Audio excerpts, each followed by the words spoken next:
Hello, friends. We are excited that our No Small Endeavor Plus community is growing. Now, all of our friends in the No Small Endeavor orbit are intelligent, smarter than average, winsome, good-looking, while the members of NSC Plus seem especially so because they are enjoying ad-free episodes as well as special subscriber-only content once a month where we discuss habits and practices learned from our guests over the years.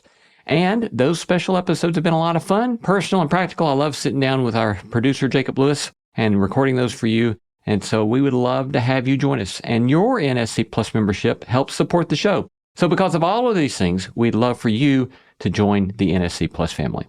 Just go to nosmallendeavor.com, click subscribe, and start catching up on our subscriber-only episodes today. Again, go now, nosmallendeavor.com, click subscribe, and start catching up. See you there. I'm Lee C. Camp, and this is No Small Endeavor, exploring what it means to live a good life. You may not believe in climate change, but climate change believes in you. That's Bill McKibben, one of our 4 guests featured on our Earth Day special episode on climate change. The biggest predictor of why people reject climate science is political affiliation. And that's John Cook, with whom we'll explore the history of climate misinformation. Plus, we'll learn why climate change is not a priority for some and how to make it one with Katharine Hayhoe. Look, people, I got bigger problems. Come back later. And we'll examine the surprising theological reasons some ignore climate change. It might have to do with the sort of big overarching redemption story that's in people's minds. All coming right up.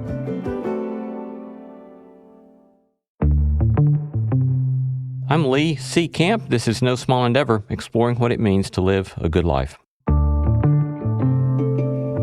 What do you think is the most polarized issue in the United States? Abortion, gun reform, race? No, the answer, climate change.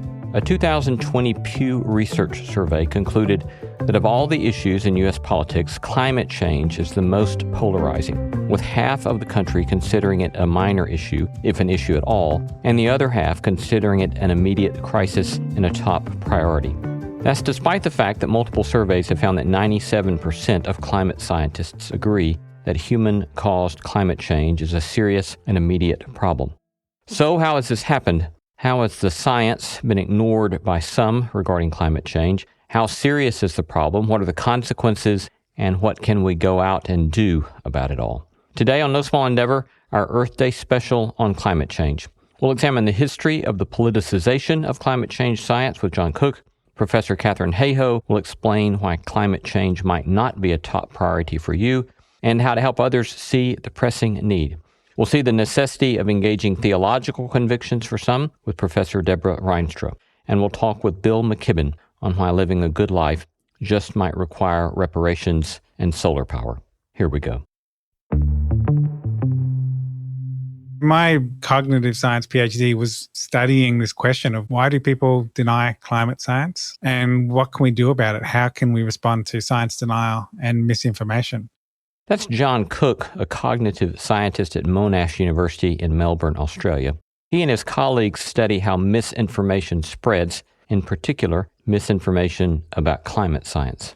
It was actually some of my colleagues at the University of Queensland who published, I think, one of the definitive studies on why people deny climate science. They looked at all the different possible factors that might cause it. And they found that it wasn't education level, it wasn't intelligence or gender or income or age.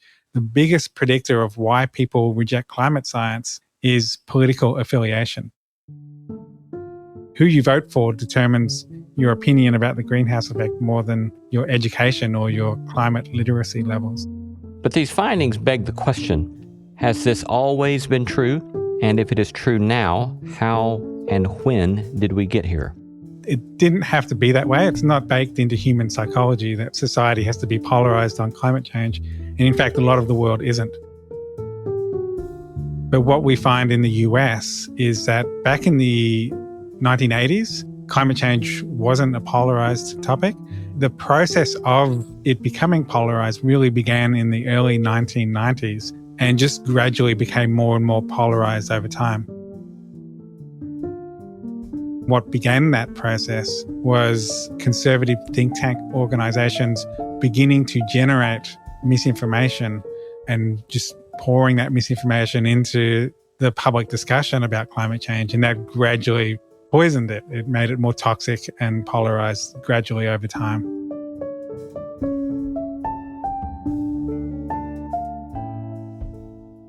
What would be their motive behind that sort of move?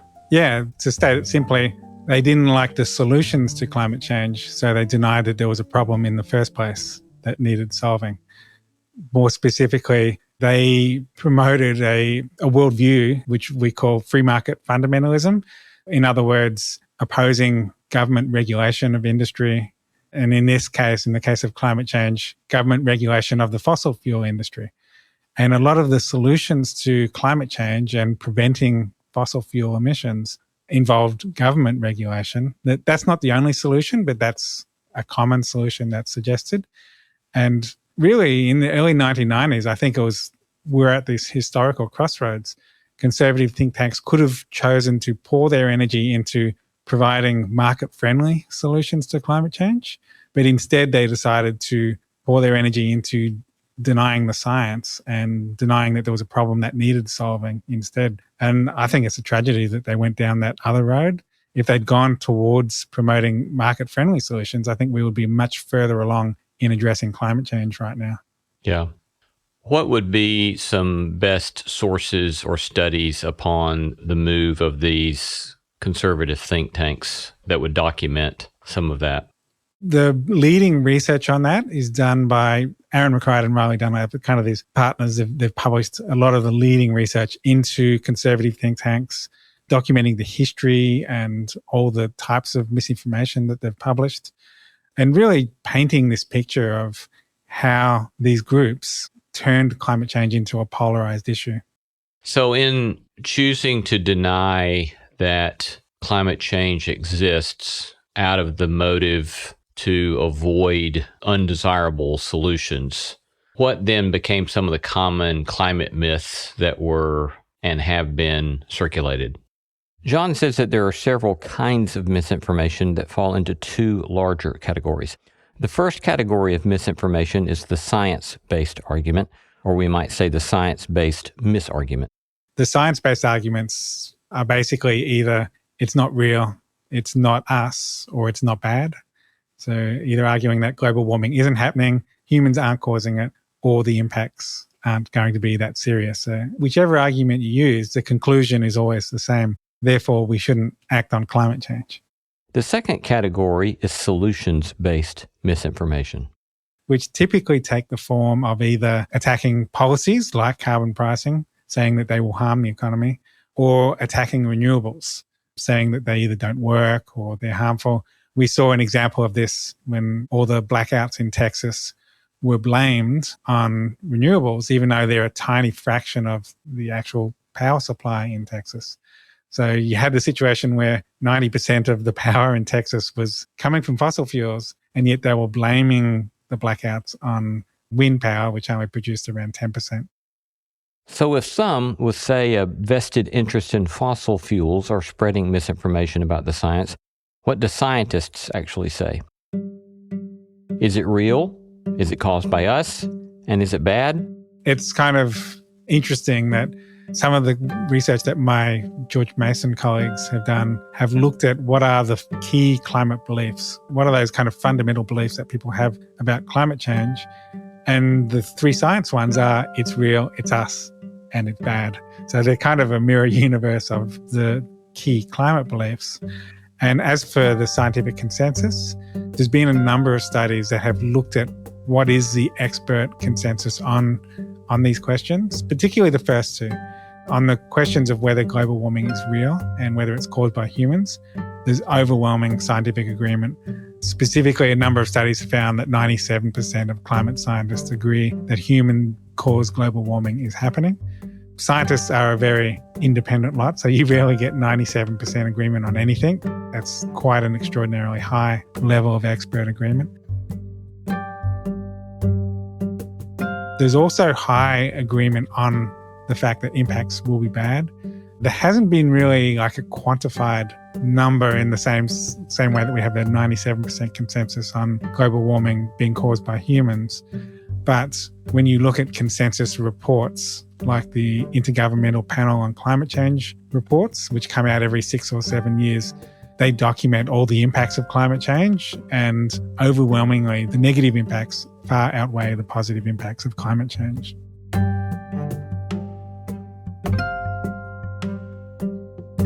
But if you're like me, you may be asking yourself, what about my actual life? And how does this affect me in my day-to-day living? To answer that question, we turn to climate scientist Katharine Hayhoe, host of the PBS digital series Global Weirding, who has appeared alongside other climate activists, including President Barack Obama. We often think of climate change as, if we acknowledge it's real and important, we think of it as being at number 18 or 25 or 52 on our priority list. And then along comes the climate scientist with, some cheerleading to try to push that higher up my priority list. But, hey, I'm worried about my kids. I'm worried about my job. I'm worried about surviving COVID. I'm worried about all these things. And here these people are trying to tell me to care about climate change. And I'm just like, look, people, I got bigger problems. Come back later. Well, I'm a climate scientist. And as a climate scientist, I don't think climate change should be on our priority list at all. It's not on my priority list. Why? Because it affects everything else at the very top of my priority list. So climate change affects the future of my child. It affects the health of our community. It affects the poorest and most vulnerable people. Climate change affects the economy, national security. It affects the air we breathe, the water we drink, the food we eat. Climate change affects every aspect of this life on our planet. So to care about climate change, we only have to be a human. So that's one way to think about it, is that climate change isn't on our list. It just affects everything at the top of our list. And that's why we already care, even if we don't know it. We have all of these issues that we're trying to fix that are wrong with the world. There's poverty, there's hunger, where people literally can't feed their children. In poor and developing countries, there's women who have seen child after child die because of lack of access to basic healthcare, clean water, and disease. We're trying to fix these issues, but it's like a bucket with a hole in the bottom. So you're pouring all the resources you have. You're pouring your time, your energy, your money, everything we have. We're pouring into a bucket to try to fix poverty, to try to fix lack of access to resources, disease, refugee crises. Climate change is the hole in the bucket, and climate change is getting bigger and bigger over time. So there's no way we can fill the bucket if we don't fix the hole. And that's why we care about climate change.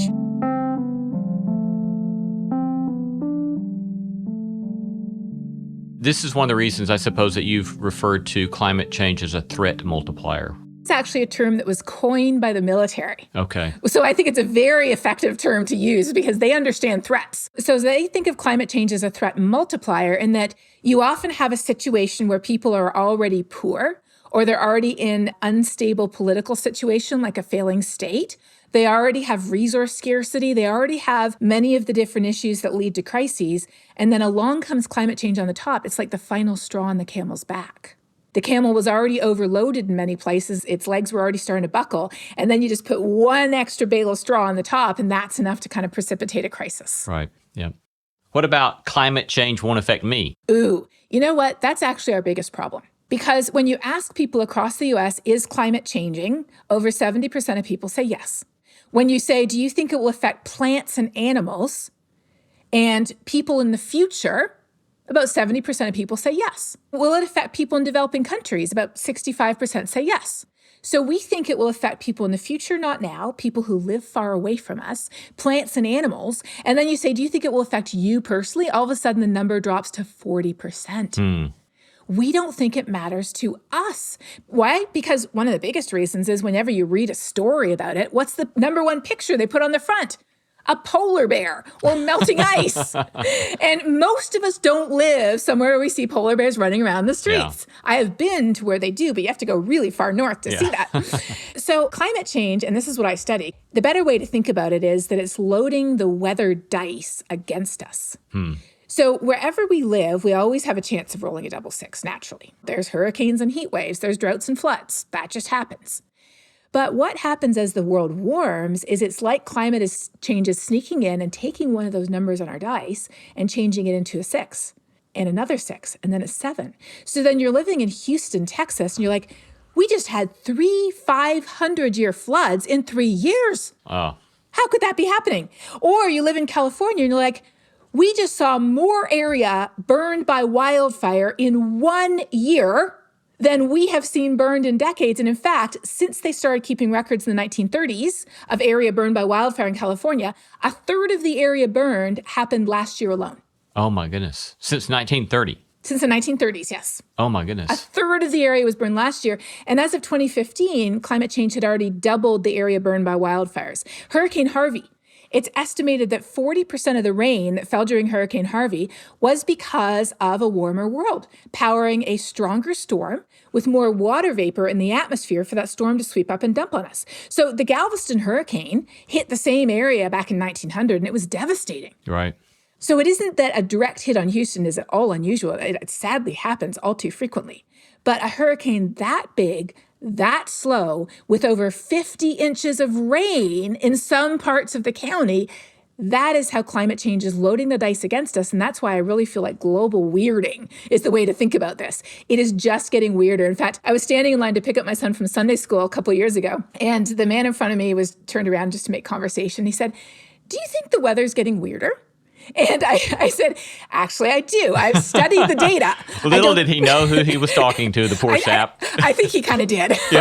Yes. But I keep it short. I mean, we're just standing in line. So I didn't say I believe it is. I said I have looked at the data, and it is. We see that our weather is getting weirder. Our heat waves are getting more extreme. Our droughts are getting longer. Our heavy rainfall events are more frequent. Our hurricanes are bigger. Our wildfires are burning greater area. I said, yes, it is. And he said, I knew it. He said, I have lived here for 30 years, and I can tell it is just getting weirder.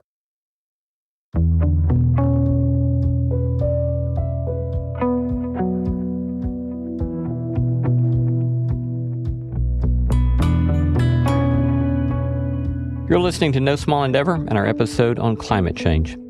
I love hearing from you. Tell us what you're reading, who you're paying attention to, or send us feedback about today's episode. You can reach me at lee@nosmallendeavor.com. You can get show notes for this episode in your podcast app or wherever you listen. These notes include links to resources mentioned in the episode, as well as a PDF of my complete interview notes and a full transcript. We'd be delighted if you'd tell your friends about No Small Endeavor and invite them to join us on the podcast, or if you'd go over to your app of listening choice and give us one of those glowing 5-star reviews. Both of those things help extend the reach of the beauty, truth, and goodness we're seeking to sow in the world. Coming up, we'll hear from Professor Debra Rienstra and the theological reasons why some do not believe in climate change or tend to ignore it, and some theological reasons to the contrary. If you've enjoyed our episode with some of the Hollywood stars like Rob Reiner, Martin Sheen, or Rainn Wilson, then you should check out the new season of the wildly popular podcast Revisionist History. Hosted by No Small Endeavor friend and New York Times bestselling author Malcolm Gladwell, the new season of Revisionist History digs into stories that fell apart, like Hollywood projects that fell apart and why they did. Malcolm speaks with the minds behind some of Hollywood's biggest hits and asks them to pitch their favorite ideas, the ones that broke their heart because they never got made. It's a season all about a phrase that no one in Hollywood ever wants to hear: development hell. You can listen to those stories on Revisionist History wherever you get your podcasts. As we heard from Professor John Cook a moment ago, some conservative think tanks began employing intentional climate misinformation, especially since the 1990s. Then the issue of climate change denial got bundled with other issues on the political right, and this bundling has contributed to climate change denial in one of the largest American political subgroups, those who identify as evangelical Christians. To explain some of the impact of this and why you should care, we turn to Calvin University professor Debra Rienstra, herself a Christian, and the author of the book Refugia Faith, Seeking Hidden Shelters, Ordinary Wonders, and the Healing of the Earth. Deb's book explores various theological responses to the climate crisis. I came to writing this book really through other books. I'm a Renaissance and early modernism British literature scholar. That's my field. So it does seem kind of out in left field, so to speak, to be writing this book. But I've also taught creative writing at Calvin University for a long time. And for a long time, I was involved in our Festival of Faith and Writing, where we invite writers to campus every 2 years and have 2,000 guests on campus and have this amazing kind of book party. And as part of the planning committee for that, I got to know a lot of nature writers and was sort of taken by nature writing. And that became part of my scholarly work too. And when we had Bill McKibben to campus, I read a bunch of his books and was really convicted by his 2010 book called Earth, Eaarth. And it's spelled weird in order to make the point that the Earth we live on now is not the same planet that we lived on 30, 40 years ago and will not go back. So that book I found really convicting. And then I sort of went down that trail and learned a lot more about the climate crisis. And you do have a response immediately of despair. That book and many others, they will trot out all the statistics. And the first thing you think is, oh my gosh, we're not going to survive. This is the end. And so you have this reorientation of despair. But there is something that comes out the other side of that. And I think I've been reading about this long enough to understand there is another side to it. You sort of go through that despair window, and then you reach this kind of resolve and conviction. And even, I would say, a kind of passion or excitement. And for me, I don't know if I'm strange or what, but sometimes when you just read someone telling the truth or hear someone speaking the truth without any kind of spin or attempt at deception, there's something really exhilarating, and it's almost a relief to hear somebody just speaking the truth. So as I went down this road of learning more about the climate crisis, yes, it's frightening. Yes, it's upsetting. But there's also this kind of exhilaration of, oh, okay. So why is it someone like Debra, herself a Christian, can be convicted by the findings of climate science, and her faith in fuel and exhilaration towards constructive work in this regard? Why is it that she can be convinced while other Christians in the U.S. seem either to deny the science or just not care? There are a lot of Christians, to be fair, who are deeply involved in the climate movement. Bill McKibben himself is a practicing and devout Christian. He's a Methodist. And there are many, many people who are doing this, many Christian groups, denominations who are attempting to get people involved. But it's a slog. And I think partly there are just normal human psychology reasons for that. And partly there might be some particular reasons particular to Christian theology and Christian church, kind of sociologically speaking. So some of the reasons that are just human psychology is like nobody wants to face a terrible, scary truth. We are so good at denial. I think we all feel that in ourselves about this or other things. So it's just kind of natural people talk about the climate crisis as so big that you can't get your mind around it. And so we're sort of wired not to look. We're wired to focus on smaller things that we can manage, which might explain why different Christian groups are so obsessed about what some people see as really small things. We love to major in the minors, So that might be an explanation. It's because looking at the big things is too frightening. So I think there's a kind of human psychology piece to it. But over these past few years, I've been thinking and reading a lot of other people and trying to figure out the answer to that question too. I'm certainly not the only person asking that question. Like, why are Christians not in this? Why are they not full on in this? And, there are any number of reasons. Some of them might be theological and or biblical. It might have to do with the sort of big overarching redemption story that's in people's minds, whether that's truly Christian or truly biblical or not. So one common story that's in people's minds is that basically human history is this drama of human redemption. And the earth itself is just kind of this theater set that drama occurs on.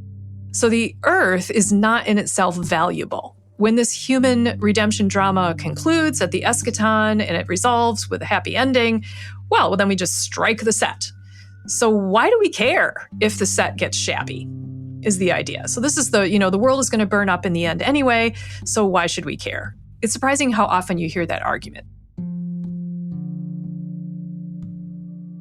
I was talking about this with a group of doctoral students that I'm working with this week, and they too, had seen that argument out there.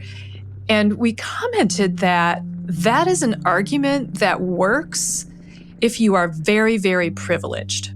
Because if you think, oh, well, there's going to be a lot of suffering on the way between now and the apocalypse, you're assuming that that suffering isn't going to happen to you.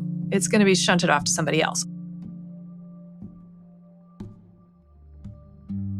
Or you are in a position of such desperation and so stripped of agency that you have no hope for the here and now, and the by and by is all you've got.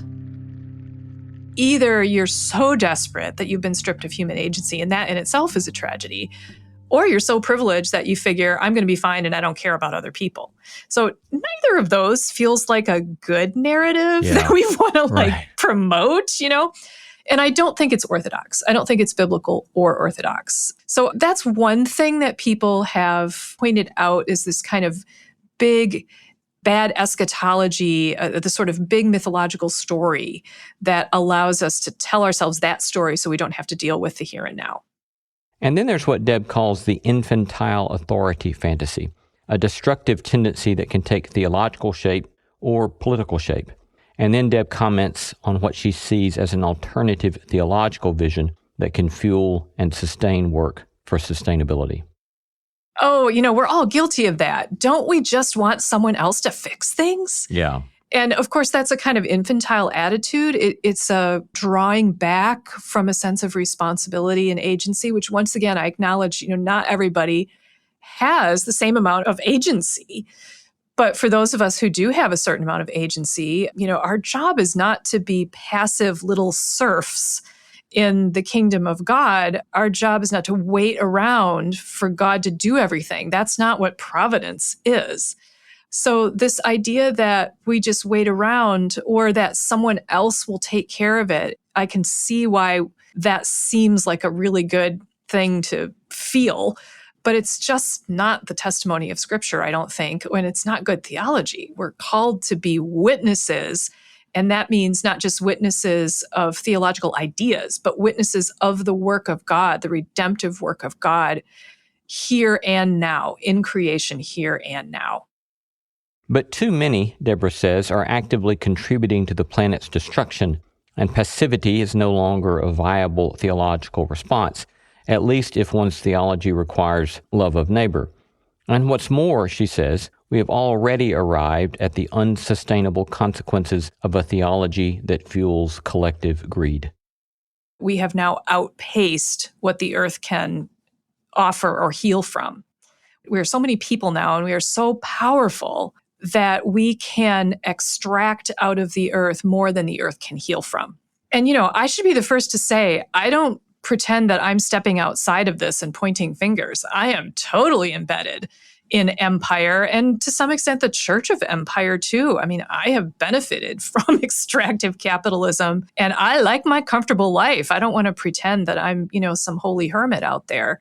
We're all hypocrites because we're all part of this system. But we have reached a point where allowing that theological underpinning to continue to support and allow for the continuation of that kind of dominance, that kind of violent, over-the-top dominance of the created world, we've reached the end point of that. It's simply not sustainable. So we have to sort of examine those idolatries underneath that, the idolatry of growth, the idolatry of bigness. We have to examine those and name them for what they are. They're kinds of idolatries. They are stories we tell ourselves that we have to sort of untell ourselves now. So when we think about, what is it going to take for us to address climate change, the first fear I think that we all have, I do too, is like, what am I going to have to give up? Like, how is my life going to get worse because of this? But I think it kind of helps to realize we've already sacrificed a lot. Even people of privilege there are beauties that we have lost and ugliness that we just take for granted every day that is necessary to create this lifestyle, not to mention all the injustices that are perpetrated on people that we don't see and places that we don't see. At one point, you raised the question, should we turn back the clock on our industrial infrastructure, unravel our technological achievements, and tear down our cities? And you indicated a sort of qualified no. But then what you do go on to say is that whatever we do, we must take seriously the costs, give a full accounting of the cost. And you use that word that you've already used there. And we're trying to give an account of all the externalities, right? So in other words, what I hear you saying there is that typically in free market language, we have this sort of naive notion that the accounting only looks at sort of a profit and loss statement, but doesn't take into account all the other sort of significant costs that are saddled off on someone else. Is that a fair enough kind of summary of what you're getting at there? Exactly. So in economics, for example, you have people who are thinking through what we use as metrics to measure economic health.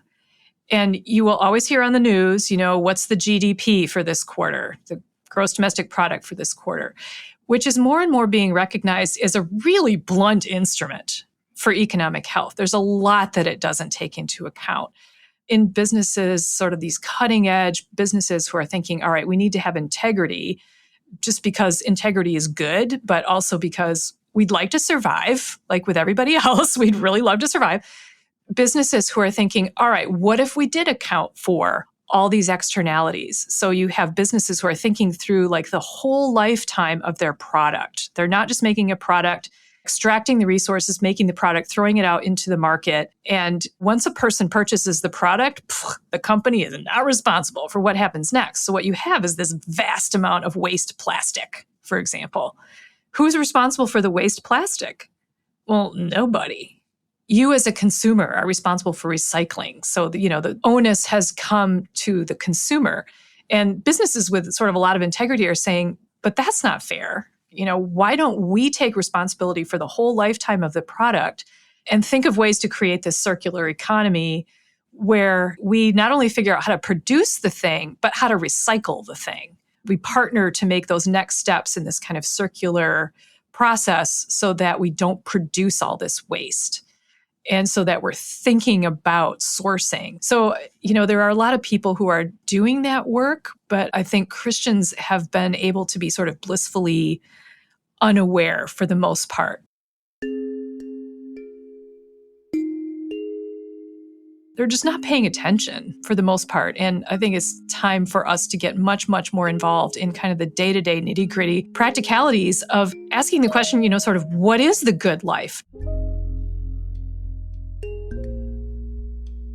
We have assumed it's affluence and upward mobility. We have assumed that's the good life, but that good life is not sustainable. So shouldn't we as Christian people be part of this conversation, having this kind of moral and wisdom tradition that we have of rethinking what the good life is and then being involved with the sort of nitty-gritty of what does that mean?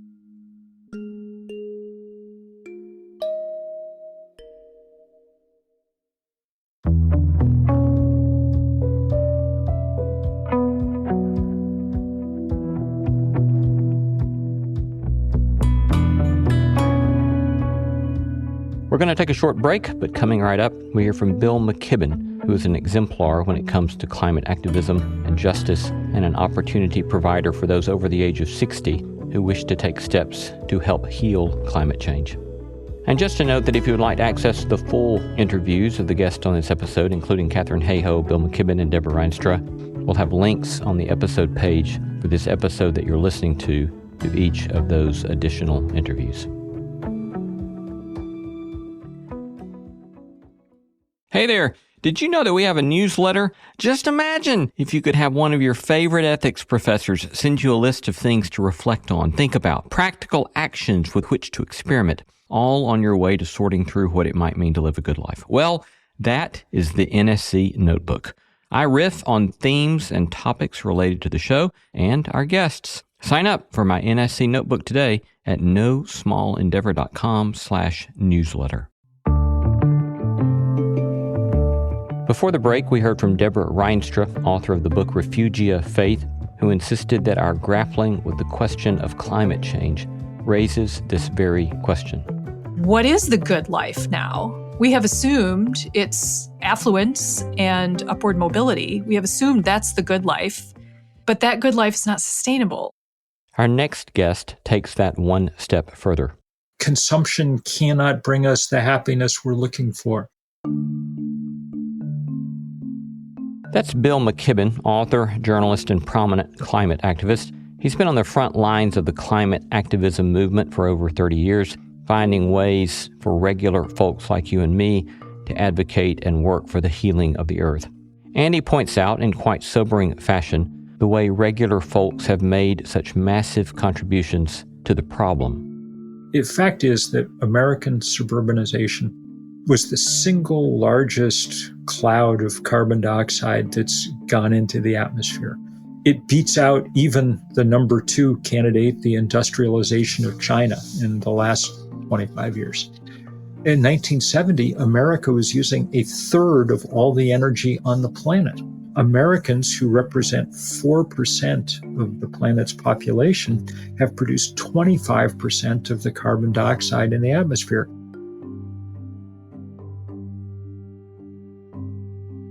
And all that stuff we put up there in the 1970s and 60s and 50s and 80s and 90s, it's all still there because carbon dioxide lasts more than a century in the air. That's what's heating the planet. And it's heating it in ways that are incredibly unjust. The iron law of climate change is the less you did to cause it, the sooner and the harder you get hit. So Africa, which is the number 1 casualty of climate change so far. I mean, right now we're seeing droughts so epic across the Horn of Africa that the pictures are like the ones that were coming back from Biafra in my youth, babies with swollen bellies and things. Africa, the entire continent, has produced 2% of all the carbon that's in the atmosphere, and yet they're taking it on the chin. If living a good life includes the virtue of justice, then the United States has a real opportunity to bring it about, because the harm we have caused around the world actually costs something. Actual lives lost, quality of life lost, and economic impact. Justice demands that something must be done, and Bill has a suggestion. As with reparations for America's racial past, we owe a debt to the rest of the planet that we need to figure out how to repay.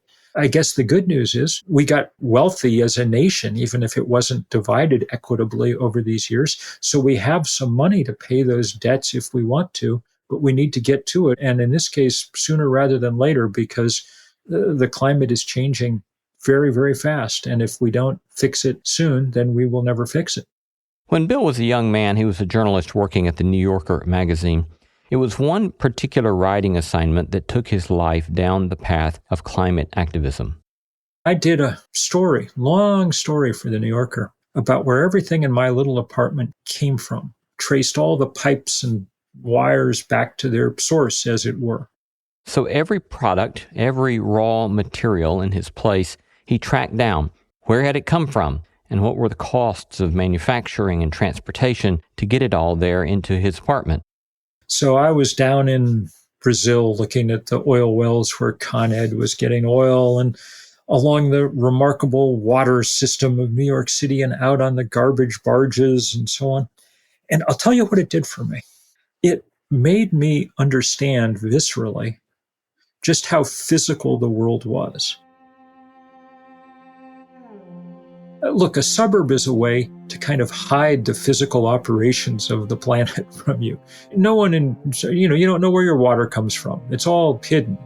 Once I understood that even Manhattan, a place that seems so powerful that it can mint money out of nothing, just out of sheer ideas, that it was exquisitely dependent on the safe operation of the physical planet, I think that set me up for reading the early science around climate change in the mid and late 1980s and understanding in a way that most journalists didn't, just how vulnerable we were. with that in mind, I wrote that first book, The End of Nature, when I was, 28. And luckily, I guess, it was a great success. Came out in 24 languages eventually, and really set me on my life's work. But one of the problems was that it made it, in a sense, impossible for me to just go on being a kind of beat journalist, because I knew that I cared about the outcome. I wasn't purely objective. I didn't want the world to overheat and, wither away. And so I kept writing books and things, but I also began edging closer to the activism work that takes up, though it's all volunteer work, more of my time than writing does these days. Bill went on to found an organization called Third Act. It's for people over the age of 60 to build a better tomorrow. They tackle climate change and issues of democracy. And in his work, Bill has had to explain the science of climate change to a lot of folks over the years. And he says lately, things are changing. Well, you may not believe in climate change, but climate change believes in you. Look, this has gotten a lot easier, partly because we've built these big movements. The zeitgeist has really shifted. The polling data makes that clear. We're at about 70% of Americans who understand that we have a real problem and want the government to go to work on it. And 70% is a lot to get Americans to agree about anything these days. The other 30% are unlikely to shift. I don't think another study from, in the next issue of Geophysical Research Letters is going to shift them, because their opinion is ideological. And if one had spent the last 30 years, marinating in Rush Limbaugh and Tucker Carlson and whatever, it gets hard to think straight about things. The bigger problem is taking that 70% and getting more of them kind of actively engaged in this fight. But sadly, that gets easier too each year, because at this point, it's not just book writers and movements and things that are educating people. It's Mother Nature who continues to, hit us upside the head with the 2x4 with increasing regularity.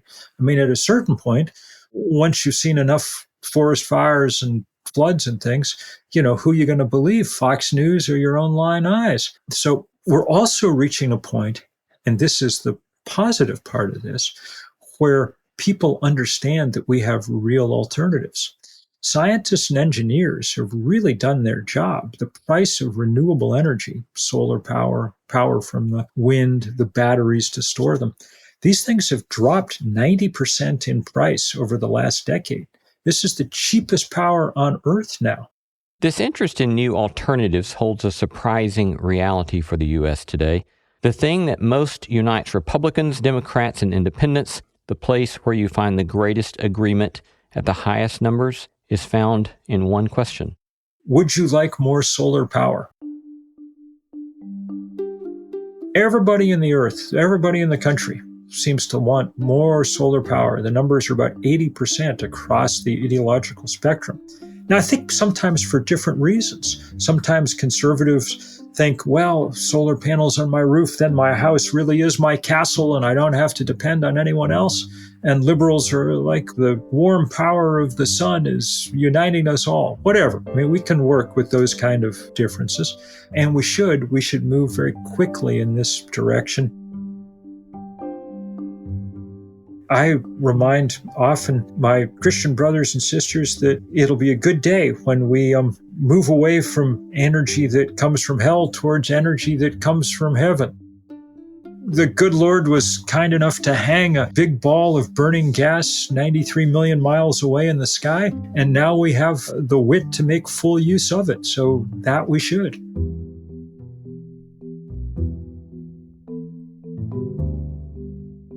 I think one question that, a stereotypical conservative question, wondering how you would respond, that let's say for a moment that one agrees about a lot of the social justice questions of inequity, injustice, disparity.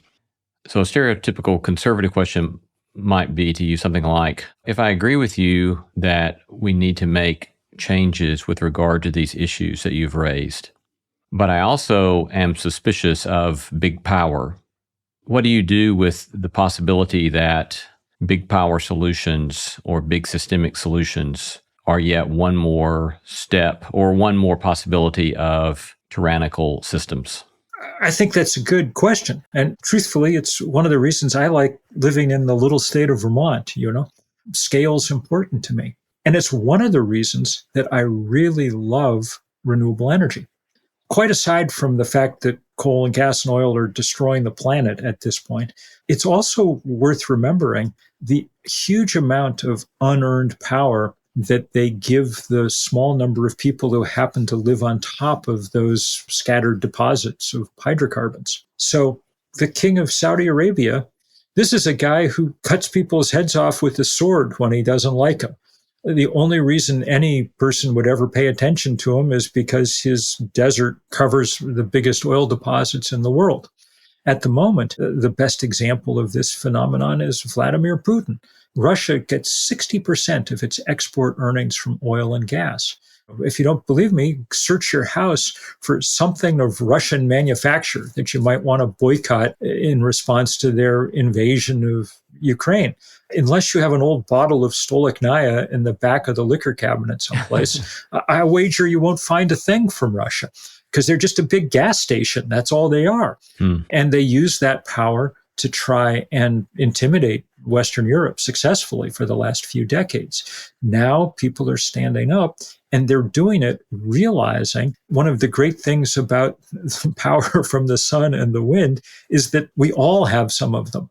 Vladimir Putin can't block the sun. He can't turn off the wind.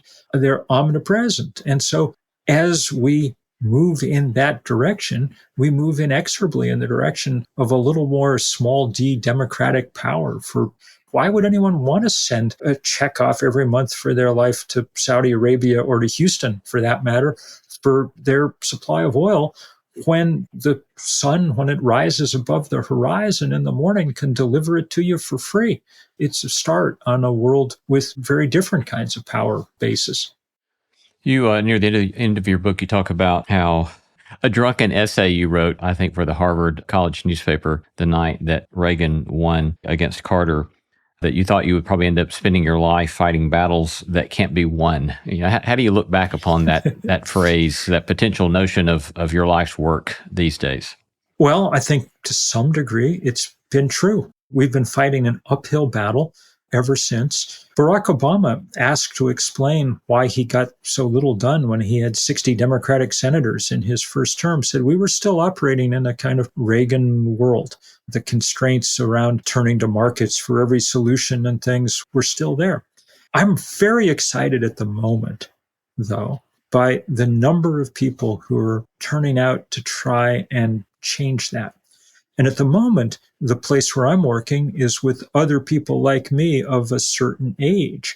We've started this operation called Third Act, which organizes people over the age of 60 for action on climate and on democracy, trying to stand up to the voter suppression and so on.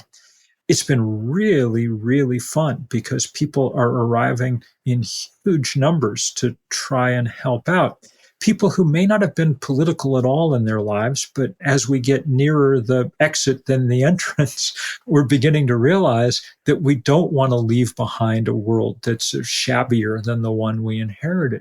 So it's been great fun to get to do that work, to get to do it in the company of young people. I was just recently outside at a demonstration outside Chase Bank because Chase is the biggest lender to the fossil fuel industry that there is. And half the demonstration was high school students, sort of following in the Greta Thunberg mode, great moral witness.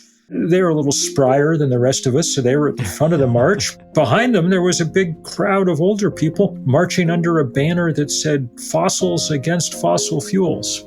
So it was in the right spirit. And when the young people sometimes get in their okay boomer mode and are being a little snitty about the mess we may have left them, I do tell them, fight me if you will, but our generation did at least produce the greatest music of all time. And so it's really fun to have at Third Act people like Carole King and Bette Midler and Neil Young and Patti Smith and others joining in. Those cultural icons from our first act are still around, and they can re-summon some of that spirit that helped us do things like the first Earth Day or the rise of taking women seriously, or all those other things 50 years ago.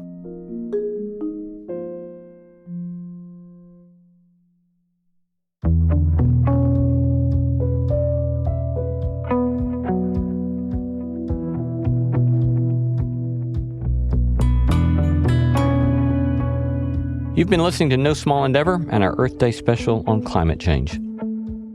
We gratefully acknowledge the support of Lilly Endowment Incorporated, a private philanthropic foundation supporting the causes of community development, education, and religion, and the support of the John Templeton Foundation, whose vision is to become a global catalyst for discoveries that contribute to human flourishing.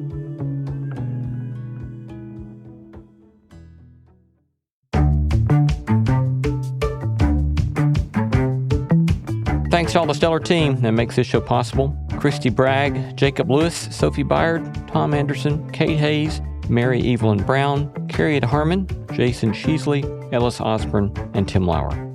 Thanks for listening, and let's keep exploring what it means to live a good life together. No Small Endeavor is a production of PRX, Tokens Media LLC, and Great Feeling Studio.